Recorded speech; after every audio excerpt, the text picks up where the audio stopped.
it's our 3 years here, in our 3 years watching him day in and day out, that you guys don't have access to.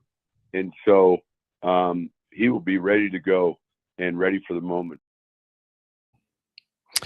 That is our guy, Sean Payton, earlier today about Jarrett Stidham starting. It is DMac and Coach Sanford.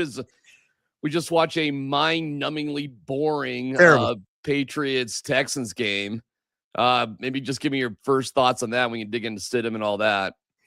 Well, I mean, first off, a dome team with a quarterback that grew up in the Inland Empire of Southern California and C.J. Stroud, who's playing terrible football, but somehow has started his pro career off with 3 playoff victories, 3 years worth of playoff wins in each one of his first 3 seasons. And that's C.J. Stroud. But man, he looked bad. Both of the offensive lines for both the Patriots and for that, for that Texans team looked like they were very they're suspect groups, and the pass protection is a suspect component of I think the New England Patriots.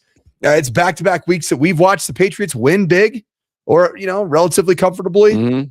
But Drake May's getting hit. He's being assaulted. The offense for the Patriots does not look optimized. They've been at home for 2 consecutive weeks. I know it was in bad weather. It was. I mean, that's truly bad weather. I mean, it was that wet snow, wind.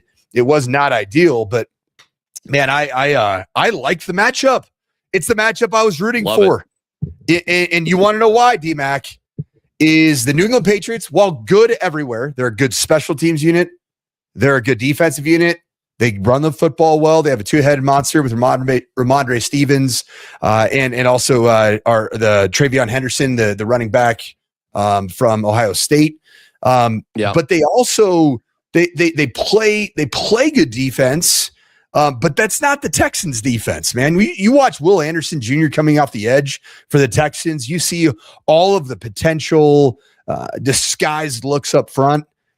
That's a hard game for a quarterback that's starting his first game since the end of 2023 and throwing his first pass in a regular season or postseason game since 2023. The Texans would have been a bit of a Herculean task strictly from a Jarrett Stidham and offensive standpoint of just getting Stiddy in any type of rhythm. I don't feel the exact same way about the Patriots defensively. Yeah, I've seen 2 playoff games in a row for the Patriots where I've been underwhelmed. I mean, 5 turnovers by the Texans. Yeah, you win. You're +2. You turned it over 3 times yourself. You didn't look dynamic. You didn't look exciting. I mean, 1 or 2 individual cool plays does not an offense make, Mike, in my opinion. And I get it. Drake May's got a big arm and blah, blah, blah, blah, blah. But that matchup against the Bills, in my opinion, was way tougher than what the Patriots provide. Way tougher. So I'm unbelievably optimistic, even with Jarrett Stidham as a starting quarterback.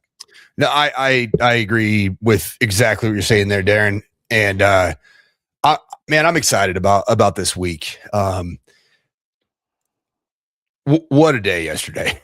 Yeah. I mean, you know what? Hold that thought, and we can go back to yesterday and all the turns and tribulations. We want to thank our great friends from Journey Spice, and you can save yourself 10% by using the code 2026 playoffs.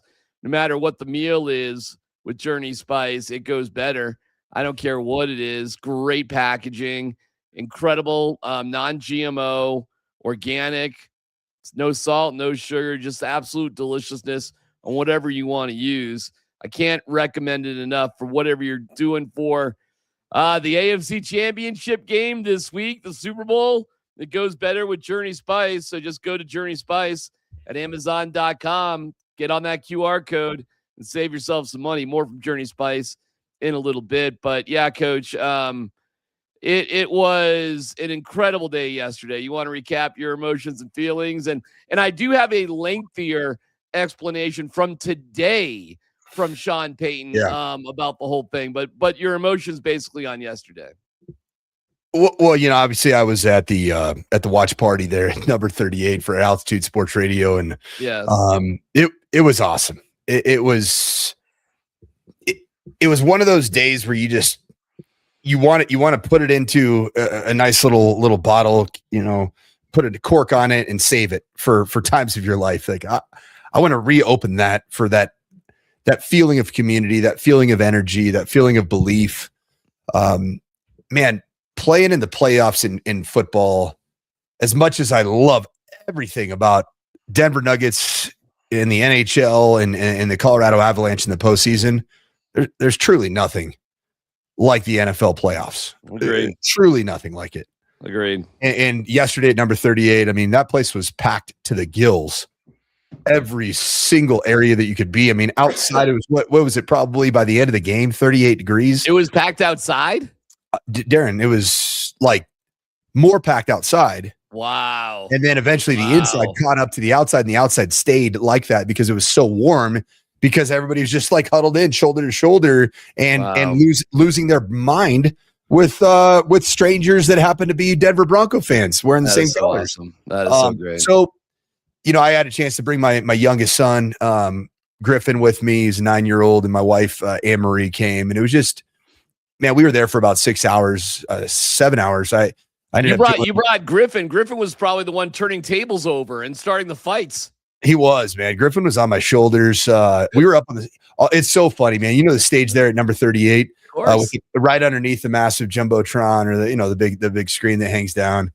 He wanted to be up there on the stage. Like I think he was thinking that everybody was watching him. That's awesome. Perform and really just react to the game. But just an unbelievable day for football. And what's weird is there was so much talk about the offense and about Sean Payton's play calling, coming off of just duds offensively against both the Chargers and the Chiefs, and Oladokin and Trey Lance. And I had Sean Payton, as much as there are things that probably frustrate a lot of people, I know a lot of members of the media, myself included, at times think he's a bit of a jerk. He's a bit, standoffish, or, just a guy that controls the narrative. The one thing I respect about him as a football coach is, in big spots, the guy delivers, man. Yeah. And he delivered big time yesterday. Bo Nix delivered big time yesterday. He scored 33 points on the team that a lot of people were considering the Super Bowl front runner. Yes. As of yesterday morning, 33 points. Bo was good from the beginning. I felt like there was a good aggressiveness that was very similar to the game against, frankly, like the Dallas Cowboys against the Green Bay Packers. Both games that Sean Payton identified that we're going to have to score some points. This is not going to be the Jets at Wembley Stadium or wherever the hell that game was. We got to score points. And in those spots, Sean Payton and the Broncos offense scored points. They did? Yeah, man. They won their 15th game of this season. That's unbelievable. Unbelievable. And by the way, I asked Sean Payton about play calling in overtime compared to now listen, everything pales in comparison to the Bo news, but there was stuff before we knew. And I did ask him about play calling in overtime compared to during regular time. And he said we made a decision to be more aggressive. They thought that that's what they needed to do. So to your point, the play calling did change. And like we talked about all week, Mike, they did use Bo as a runner many times, way more. And you know what? They needed to.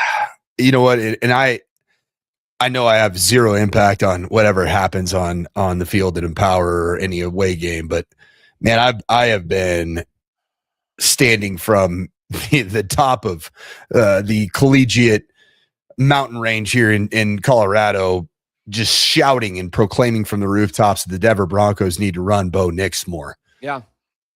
And I think just that statement from me, and being self-reflective as a coach that actually does make those types of decisions for a team in a very small, scale relative to obviously what Sean Payton makes the decisions on.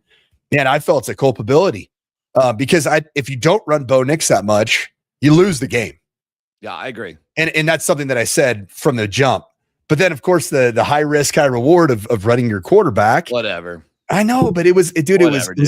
I'm not worried about that. DMac, it was on a scheme on a 2-yard loss in overtime that's the scheme that exact same scheme that you ended up beating the New York Giants with a quarterback design run. And it was a pin and pull scheme that I was begging for all I week. got the play. Do you want to break down the play? I'll play it a couple times. And you can break it down. I mean, it's hard, man. I mean, it's just, here we go. Here it is. Yeah, I mean, you can see right here. So Garrett Bowles right there. You get the down block. Go back. I don't know if you can show that from the jump. Can't pause it, but I can just keep playing it. Yeah, so the down block there, I think, is from Adam Troutman. Garrett Bowles is pulling around, and then you end up getting, Sam Mustipher. My goodness, how about that? Sam Mustipher, your third center. He was a Los Angeles Charger about 4 weeks ago, playing center for the Broncos, even though he'd been part of this thing last training camp. But yeah, all it is really is you can see Bo. Just a funky little cut off his inside foot. Right there. It's the right. I'm pretty sure it's the right foot. I don't know for sure, but I was pretty torn up, man, because last night. Right there, I think is where he broke his ankle. Right there, and I think it's the inside foot, the right foot. It is. Yeah, and you can kind of see it just catches the turf strange. Yeah. I mean, can you believe that we live in a National Football League this year where? Let's just go through a couple of the significant injuries that have happened this year. Bo Nix, broken ankle right before an AFC Championship game. George Kittle, a torn Achilles right before a divisional playoff game. That was a bloodbath. Patrick Mahomes, torn ACL, the king of the National Football League, done. Mm-hmm. Nick Bosa, torn ACL. Micah Parsons changes the entire fortunes of the Green Bay Packers, torn ACL. Malik Neighbors, probably the reason that Brian Daboll is no longer your head coach, torn ACL. Tyreek Hill, torn ACL. Zach Ertz, one of the reigning, best tight ends in football, torn ACL. Tucker Kraft, another Green Bay Packer that had a huge impact on the passing game for them. And then Daniel Jones, torn ACL. Man, it's just, I know it's the nature of the game. It's funny because it's not just a football thing. I feel like this has happened in the NBA too. The Indiana Pacers are one of the worst teams in the NBA right now because of Tyrese Halliburton's torn Achilles tendon a year ago or in the postseason. I mean, they're done. They're done. Done. So I don't know, man. I was. Well, I got a bunch of things to run past you. A bunch of things to run past you.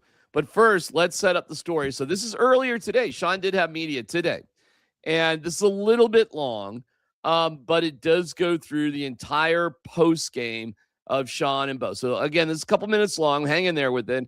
But this is the story after the game. All right, real quickly, he gets hurt on the running play. Then we call the stutter Spears. We get the big pass interference, the penalty, and he comes over. Then we center the ball. So we actually technically got hurt on his third to last play. He centers the ball for us. And then as he comes over, I kind of chest bump him with, jab him like frickin' A. And he's like, oh, careful. It was, and I'm like, you all right? And he said, yeah. He goes, but man, it's hurting. And I said, what do you got? And he said, my ankle. And I said, all right. I said, you'll be fine, and I jabbed him in the chest again. I said, just enjoy this field goal.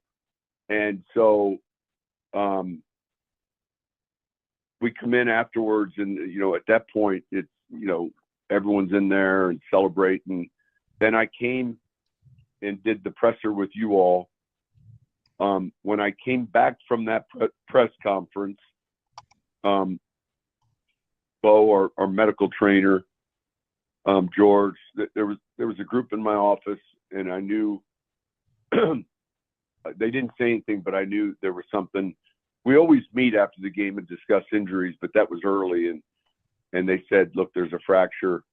Showed me the x-ray. So immediately I walked down the hall. Bo was kind of sitting outside the locker room, leaning up against the wall. His wife, his parents, his family there. I think Stiddy, a few others. And I just asked him how he was doing. Are you hanging in there? And I said to you guys last night, this is a strong-minded individual. Obviously it was disappointing right at that moment, to get to this point. And so that's essentially, what took place, after the game. You as a coach, you hope there's a lot of guys that get banged up, and then Mondays are always the doomsday, where you truly get the news as to who was hurt that's going to impact the next week, and who was hurt that's not going to. I'm not going to discuss any of the other injuries. Don't ask me after this question. Not one word. All right. I'm going to tell you Stidham's starting, and that's all I'm going to tell you. And then I'll see you guys on Wednesday.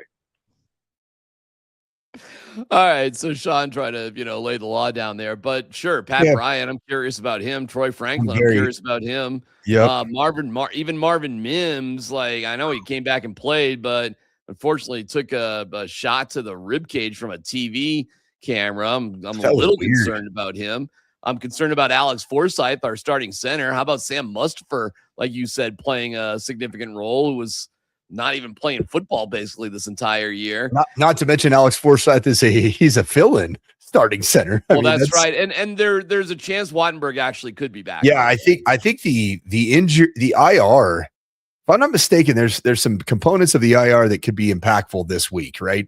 Yes. J.K. Dobbins will be eligible to come back, was on the side field working out this week, from everything that I was able to gather from practice last week. This is a game where I think insofar as J.K. Dobbins medically is given the green light, you go. I mean, what are you waiting for? This is an all hands on deck type of a moment, right? And J.K. Dobbins, who's I'm pretty sure he's never played in a he definitely has never played in a Super Bowl. He's a member of the Baltimore Ravens, right? They don't know anything about the Super Bowl. That's true. Under Lamar Jackson. And then he was a Charger, and they certainly don't really understand anything about an AFC Championship, let alone a Super Bowl. So, the unfortunate nature. I wish Brandon Jones even had a chance to, but he's been essentially ruled out for the season. But yeah, Luke Wattenberg, that's another one, man. I think he's IR eligible to return this week. That would be a huge shot in the arm for the offensive line. And Alex Forsyth, hero. Stepped up admirably, man. He's a hero. Sam Mustipher, hero. I mean, there's so many different moments for this Denver Bronco team to get to this place. There have been Herculean efforts like Will Lutz, hero. Absolutely. Miss kicks. Absolutely. That doesn't miss kicks. There's so many different examples. I mean, Marvin Mims Jr., freaking hero. Yeah. He wasn't asked to do anything all year. It was one of his most underwhelming offensive performances in terms of the regular season of his young career. Sean, by the way, Sean said earlier on the conference call with Mims, the play that went to him late, they were bound and determined to get him that particular play. And Sean said, I heard the whole thing. It was pretty cool. If I don't do anything, we're going to call that play. You could talk more about it if you want, but they were determined. So the only thing I could kind of glean from Sean Payton's conversation about the double move that the Marvin Mims ran. So what really a double move is it's anything that gives the illusion of a kind of a ball control possession type catch. And then, you run a curl or you run a quick hitch, and then you hesitate, stutter. Sometimes you give your hands and eyes to the quarterback, and then you hit the boosters, man. You hit the jets. And that's what the play was. And a lot of the routes in especially the West Coast offensive system, you call them audition routes. Okay. Like who's the guy that runs that particular route the best? And he cited that Marvin Mims had run that route against Pat Surtain II, and even said that if you've done it against the damn best corner in the league, who the heck is the guy for the Bills that's even close to who PS2 is as a cover player? And he was right. And I think is that not the play that got Tre'Davious? Is it Trey White? Tre'Davious White? Is that his name? Yep. Dude, he snapped. I mean, he got beat. Yep. It was honestly a little bit of it wasn't a Bover throw. It was a little bit of a moon ball, but he threw it with a broken foot. Right. Right. I mean, it was a moon ball that was wide open, probably for a touchdown, walk-off touchdown. But instead of Bover throwing it, hey, man, give him a chance. And then, of course, Tre'Davious White had a very crystal clear pass interference and then slams his helmet down right in front of a damn official. And so, both of those penalties, it's funny. I looked at it from a from a Buffalo Bills standpoint, a Sean McDermott head football coach standpoint, the PI that was called against when Cortland Sutton, that one probably isn't, maybe not a PI, but guess what?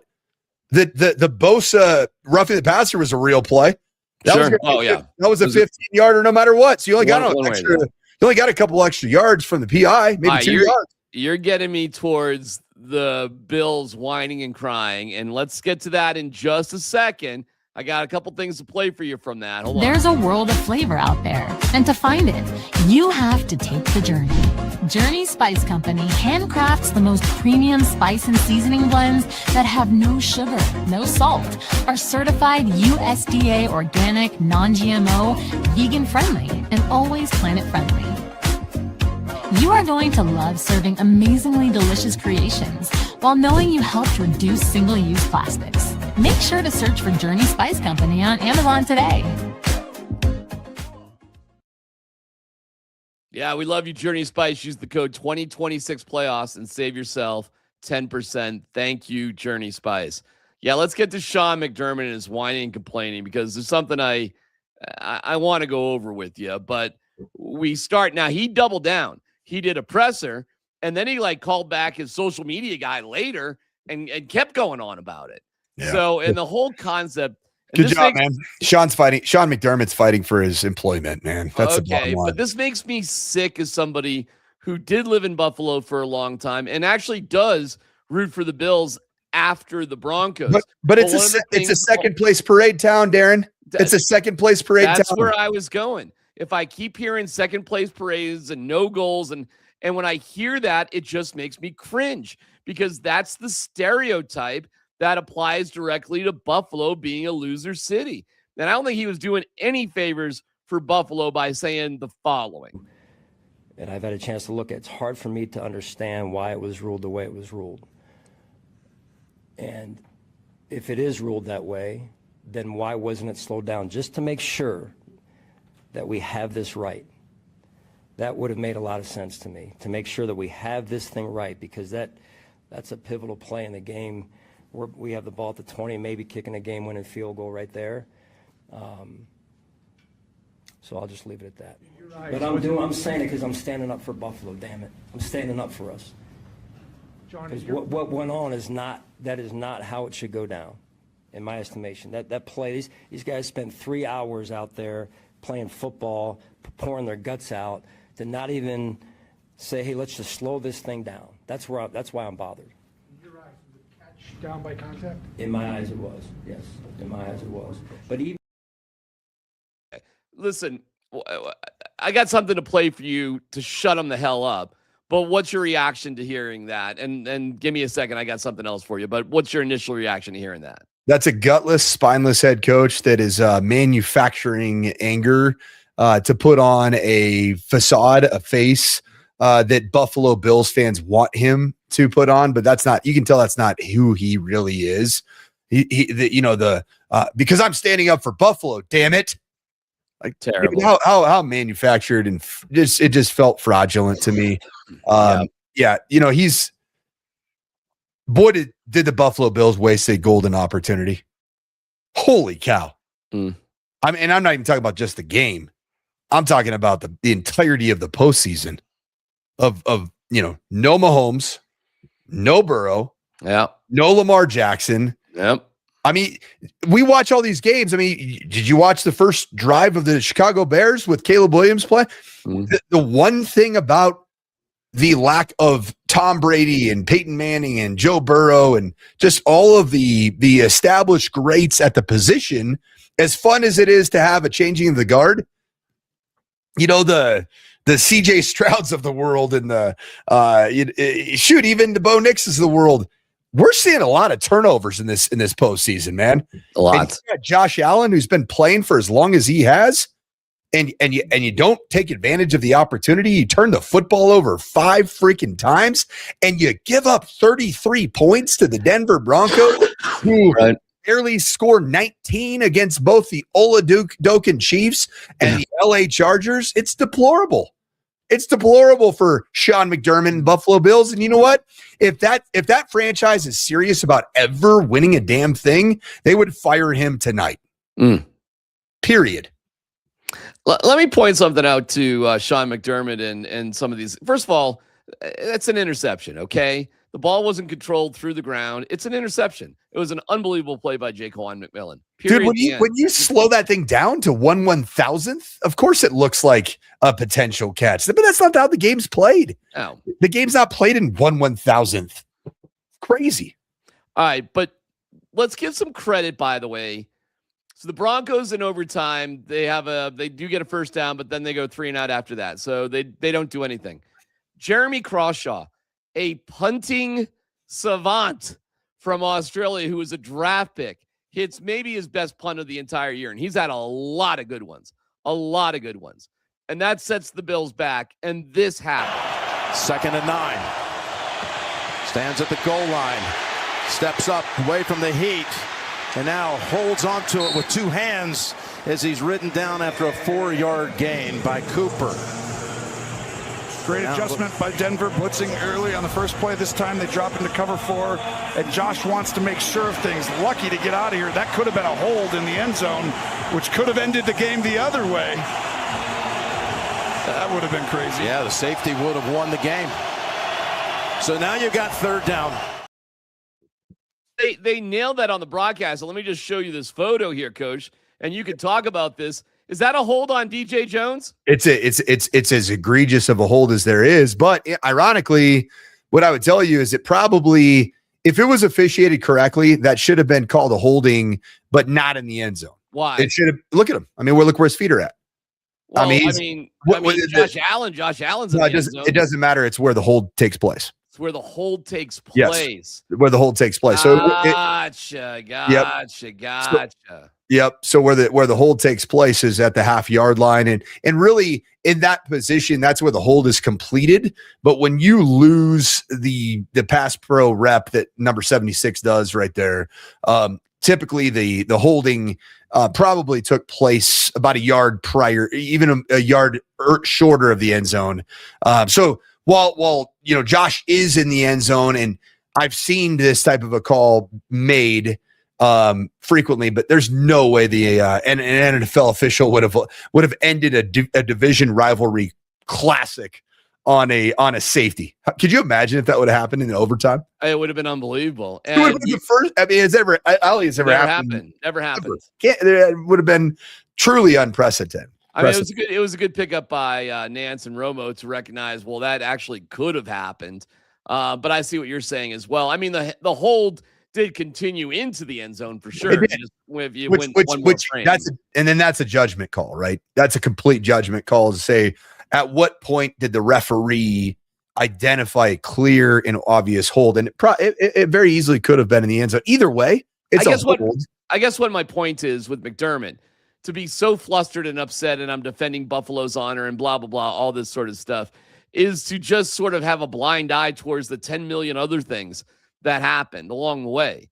And he was upset that you didn't take more time to look at something. I mean, what are we doing here? Yeah, but they did look at it. They look at everything. They look at everything. And so there's this bogus narrative right now, even spun up by guys like that I'm friends with, man. I like Richard Sherman's calling it a blatant catch and should not have been an interception. I'm like, dude, Sherm. And I tweeted at him. He hadn't gotten back to me. I was like, Sherm, if you have that same play and you're playing defensive back for the 49ers and Seahawks, do you say that's a catch? No. Because for some reason, everybody wanted the Bills to win this game, especially now that Bo Nix is out. Everybody wanted the Josh Allen revenge tour to take place. They wanted to see Josh Allen again, because frankly, if the Bills hadn't squandered that opportunity, the Bills are going to beat the Patriots, man. They already did it. They've already beat them at Foxborough this year. Yeah, they did it. Well, I'll tell you this. The Broncos are about to beat the Patriots. With Jarrett Stidham, they're going to beat the Patriots. That Patriots defense is okay, but their offensive line has problems for New England. Major problems. And that is going to create, the Patriots turned the ball over 3 times. There were 8 combined turnovers in that game today. Drake May is a good quarterback. No doubt about it. He's good. That's cool. Yeah. But there's good. nothing about Drake May that's better than Josh Allen. Dude, I mean, nothing. As much as everybody, including myself, can throw tomatoes in the direction of Josh Allen for once again proving that he is not that guy. He's that guy in playoff games until the playoff game really matters. Until it's knocking the door of becoming a Super Bowl team. And he's never delivered. Do you realize that Josh Allen is 0-8 in his career in overtime games? That's unbelievable. It's crazy, man. The guy just truly does not like what I drew this parallel. I don't know if I was with you last night when I drew this interesting show, by the way, but so Josh Allen is the guy with all of the tools, everything that's sexy about the quarterback position of talent. But then when it counts, he's not that guy. Sometimes Bo Nix, to be really fair, he's really not the guy that has all of the talent, all of the wow traits that say when the game's like in the second quarter and it's mundane and monotonous, man, that guy's incredible until it really counts. And that's what we've learned about Bo Nix. And you know what? That's a new development for Bo Nix. Bo Nix wasn't that exact fourth quarter savant of a quarterback at Oregon. That was one of the things that eluded him. That's what I keep talking about, the game at Philadelphia where Bo Nix showed I can win games because of me.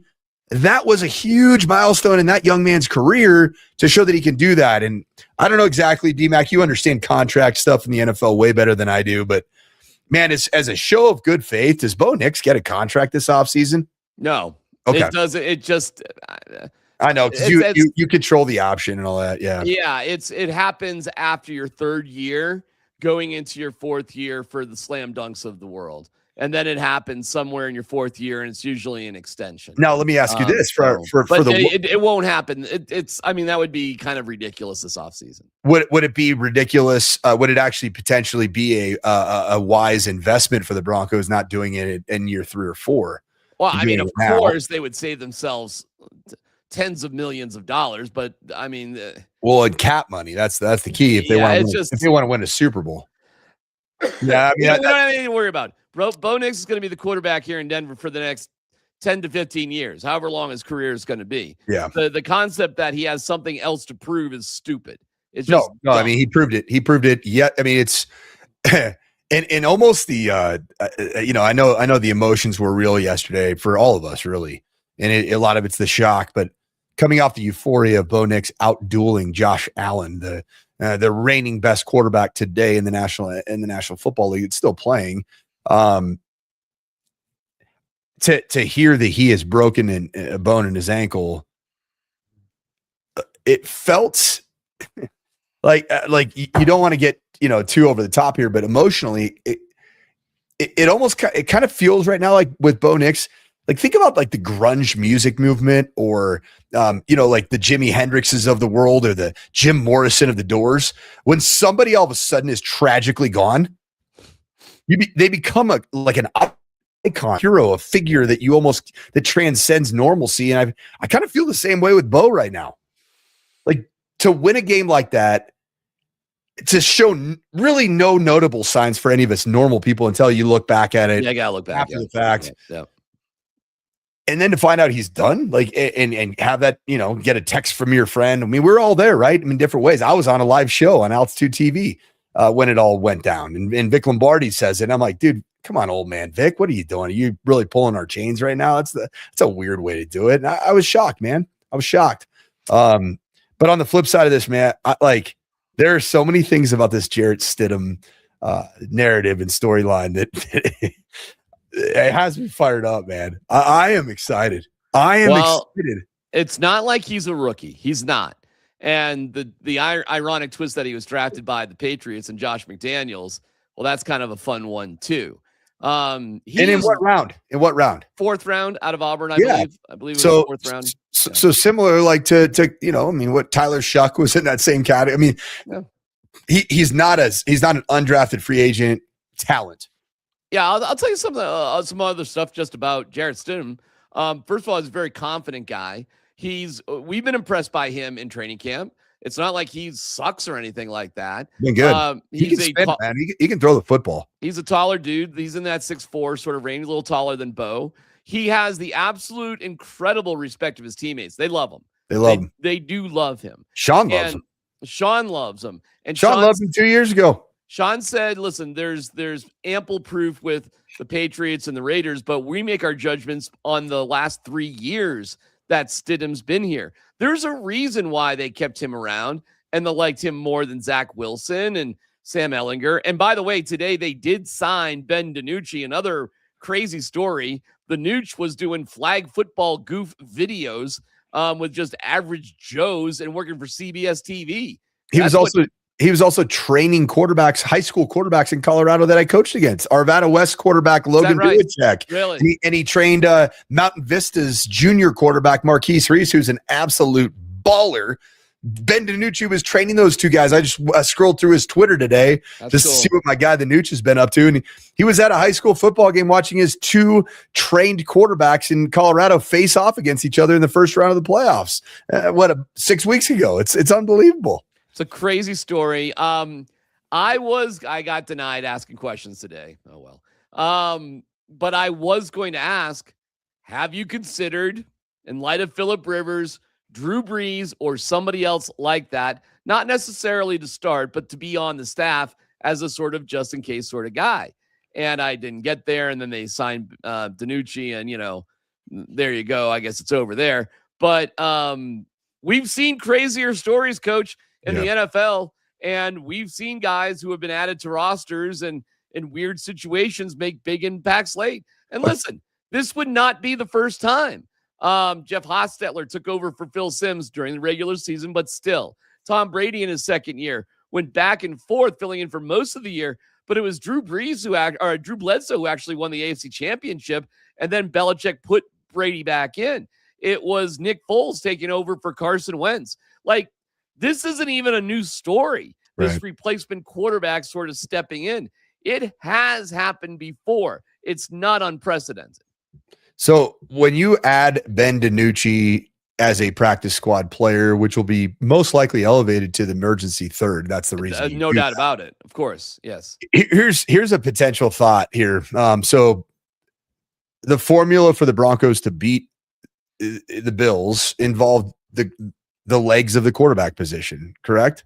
Yes. Because unless you get J.K. Dobbins back, which is probably today, it's probably a question mark, right? I mean, that might come into clear focus, at least for Sean Payton and the staff by Wednesday, maybe Thursday. But today it's a question mark. I don't think it's completely out of the realm of possibility. You get to this point where you're starting quarterback, your first round drafted quarterback 2 years ago that has a crazy win-loss record now. I mean, how many wins does Bo Nix have in regular season and post? 10 plus 14, is that right? Or 10 plus 15? 15, 25. He guys has 25 wins in 2 years, man. Crazy. And he's not playing. So it's an all hands on deck situation. Do you think there's a world that exists because the play style of Jarrett Stidham is much more like, this is going to be a stupid comparison, but much more Tom Brady pocket, gunslinger, less of a used in zone read and quarterback run game? Is there a world that there's a package for Sam Ehlinger, a really good quarterback run game guy in the red zone, that you could potentially use his legs? And then, of course, now you need to have a emergency third that can get you out of a jam. That's what Ben DiNucci is, because he's been in this system and played on this team in 2023. Coach, you just never know. You really seriously never know. It looks like they added like Caleb Lohner to the team as a, hey, man, thanks for being a good dude all year. And here's a way to get some extra money. There was really no strategery there. But, Coach, crazier things have happened. Yeah. The most important thing is you have this in your backyard. And in my opinion, you don't have an opponent as tough as the Buffalo Bills. And I don't care who won that game today. Didn't matter to me. And when I was just like having toothpicks to keep my eyes open, because neither team, and CJ Stroud in particular, was awful. I mean, I guess I wish it was Houston, because CJ Stroud is so awful. He probably would have just given you the game. It wasn't quite like that with New England, but there's nothing about the Patriots that freaks me out, Coach. Nothing. Zero. So I'm picking the Broncos early on. I don't know about the score, and I got to dig into the Patriots a little bit more to find some stuff out. But I got the Broncos going to the Super Bowl, bro. Even with Stiddy.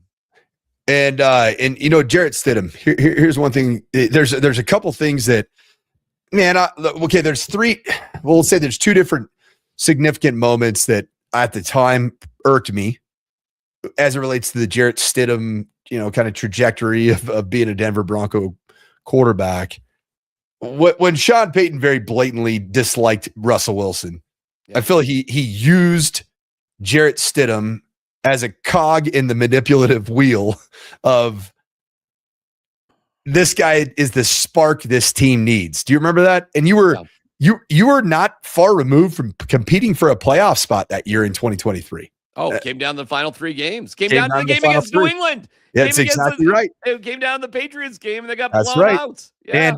And Bailey Zappi, I think, was playing quarterback, if I'm not mistaken. I don't know exactly who it was. It was like the Patriots were terrible. They were like a 3-win team, and they killed you. So at the time, here I am on Sports Talk Radio. That's like the first year that I was doing anything. And I said, I'm like, what is Sean doing here, man? Like, I know Russell Wilson's not perfect, but, Russell Wilson had beaten, Josh Allen, the Buffalo Bills. I know the defense had picks in those games and then also beat Patrick Mahomes and the Kansas City Chiefs. I was like, the spark is not Jarrett Stidham, Sean. Well, by golly, I'm pretty excited now that he said that at that point in time. Sparky, why? I forgot about Sparky. That's Dude, right. Like the spark that Sean alluded to back then has proven this week and today to be prophetic. Yeah. And you know what that is? Whether it was silly, whether it was a shot at Russ, which it probably was, it was a moment where Jarrett Stidham stood a little bit taller than the 6'4.5" frame that he is. Because Sean Payton, who now, I'm telling you, after the game against the Buffalo Bills, Sean Payton's destined for he's a Hall of Fame head coach now. Mm. He's a Hall of Fame head coach. He was playing chess in 2023. And I thought he was playing checkers. He was playing chess in 3D chess, 4D chess. Because now Jarrett Stidham's your starting quarterback in an AFC Championship game. And back then, you took a former Super Bowl winning quarterback that's also most likely destined for a Hall of Fame induction, maybe. I don't know. We'll see. In Russell Wilson, and said this Jarrett Stidham, 4th round draft pick that hasn't done much except for a couple starts here and there with both the Patriots and with the Raiders. No, he's the spark we need over the Super Bowl winning Russell Wilson that this franchise spent hundreds of $1 million on. No, that was right. And now that proves to be smart. Now, another one. Do you remember in 2024 when we had the fraudulent quarterback competition? Yes. And it was a 3-man competition that we all saw basically by day one. Zach Wilson had no shot to compete in the it was that sort of Zach Wilson was not getting, but Jarrett Stidham was getting 1 reps. He was for a long time. It was a good amount of time. And then when we all saw the writing on the wall, and Sean and I think Bo had one really good Saturday scrimmage inter squad game, and all of a sudden you see Bo start taking a lot more of the 1 reps. Stiddy's kind of taking more of the 2 reps. Stiddy had a little bit of a salty presser. A little bit. You remember that? I do. And he said, I am a starter in this league. And I believe that. And you know what's cool? Right now, I'm glad he said that. At the time, I'm like, Stiddy, you're a backup, bro. Just accept your role. Well, you know what? Those sound bites, both the spark soundbite from Sean and the I'm a starter in the league, that stuff matters right now. Okay. Confidence matters. And the way that your team perceives you matters. And I do think that that's going to play a role as just the actual tangible confidence of Jarrett Stidham and not being the guy that's just content being the quarterback that holds a clipboard and man, I got my pom-poms on. Stiddy's been great because he's proven that he wants to be a starter. He thinks he should be a starter, but he's also been unbelievably supportive of Bo. And I know that Kennedy, his wife, and Jarrett are very close with Izzy and Bo, and that whole quarterback room is unbelievably tight. And that is, you know what that's because of? It's because they're all great dudes. It's because of George Payton, Sean Payton, the Walton Penner group have selected really high character, high caliber individuals. But it's also because of Davis Webb. And Davis Webb, he's going to put forth a case to be an NFL head coach this Sunday in how Jarrett Stidham is going to perform. He's prepared him like a starter for the entirety of the year. He's treated him like he is a guy that will trend in the direction of being a starter. And if I'm not mistaken, Jarrett Stidham and Davis Webb were teammates at Texas Tech. I'm pretty sure about that. I thought Stidham was at Auburn. Did he start at Tech before he went to Auburn? Stidham was he was like the transfer portal quarterback before the transfer portal. Oh, okay. All right. Yeah. All right. Wow. I just think of him as Auburn. That's kind of crazy. All right. So does Stiddy take us to Santa Clara? I believe he does. This is, DMac, I shot you down for the Team of Destiny world a week ago, and thank God you were wrong as all get out. You weren't wrong, but you were the Bills, man. The Buffalo Bills were -4, and it took overtime to beat them, brother. Okay, I mean, there's that too. Stidham was Baylor and Auburn, so I stand corrected on that. It was, I think Stidham was teammates with Mahomes. I think that's what it was. Or sorry, No. Davis Webb was teammates with Mahomes. Okay. So yeah, he started out at Baylor, then he went to Auburn. So I think the Broncos, and I hate the term Team of Destiny, but you know what, man? Anybody out there that says that they were disappointed in the Denver Broncos defense does not understand football. You get 5 takeaways. Elite day at the office for the Denver Broncos. Elite. Indeed. As a lot of the reason why the offense scored 33 points is because you turned the football over. And that's what has been sorely lacking for the Broncos. It required 5 takeaways for you to win a game in overtime by 3 points against Unbelievable. the Bills. And you know what? The Bills were good, brother. That was a good damn football team, man. And Josh Allen, as much as he didn't come through in the clutch, had 2 opportunities, both in overtime and regulation, to win the game, put it away. He had a fairly open opportunity to put the nail in the coffin at the end of regulation. He didn't do it, but he was freaking good, man. And James Cook, really good. Really good. But you know what was better? It was the Denver Broncos defense. And Nick Bonito, this was something that I was calling all week. I wanted to see Nick Bonito have an impact on this game outside of just the pass rushing. And while some of the fumbles he created were kind of pass rush sack fumbles, they were effort plays, man. They were him redirecting, like the one right before halftime. You get the field goal right before halftime because of Nick Bonito's effort. And that's what I think he could be. He can be the Max Crosby, the effort player that even if he's not getting the sacks, he can come and knock a ball out from the backside on a run play. And I think that he found something in this game that's going to propel the Broncos because he was unbelievable. He was the best player defensively in pro football this weekend, Nick Bonito. All right. Well, we thank everybody for watching and pay attention. We especially thank our great pals at Journey Spice. Save 10% using the code 2026 playoffs. Both Coach and I do have the Broncos winning this one and moving on to Santa Clara, but we have tons to talk about this entire week. The morning sprint with Coacher at 10 to noon. Tomorrow, I'll be on from noon to 3 with Scott and Tyler, Mosier Lombardi and Kane before that, Nate and Andy after that. We do have plans as a radio station to be broadcasting from Santa Clara if the Broncos do go. So that's been in the works for quite a while. We'll see if we can activate that particular plan. We have had a week like this, but it wasn't since 2015. And ironically, Coach, it was against the New England Patriots. So we get to do it all over again from what we did 10 years ago, which is bananas that it ends up being the Pats once again, as they had consecutive, 4-13 seasons. I mean, that is nuts what they've actually done, but it comes to a crashing end for Bob Kraft and his kids and my mom and dad. Sorry, it's going to end. And don't even get it twisted about my loyalties here, Coach. Despite growing up in New England, do not forget, I lived in Buffalo during my formative NFL years where we had to play the Patriots. I've been at Super Bowls where the Patriots have won and felt absolutely nothing.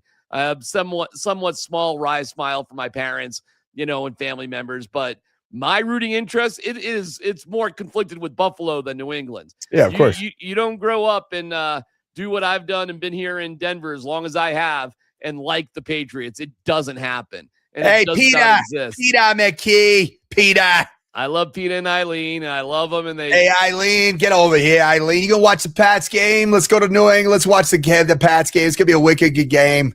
I as a goof on a Father's Day one time, I got my dad a Tom Brady Buccaneers jersey to wear. Oh, that's so good. I thought that was fun. That is so good. But we're set up for it. We'll be back, the two of us, at 6 o'clock on Tuesday. Yes, for we will. Altitude Football. Are you on 9 News tomorrow? It's a holiday. I don't think so. I haven't got any calls. Sometimes I get them about 8 o'clock. Hey, you coming in tomorrow? Okay, sure I am. I'm going to put a suit on tomorrow. We'll be ready to go. So we'll be back at it tomorrow on the radio, and then me and Coach are doing this again on Tuesday. Myself, Chad Brown, Monday. Rachel Vigil and myself on Wednesday, and we just keep rolling with Altitude Football. Coach. Okay, so Darren. Yeah. AFC Championship game. Yeah.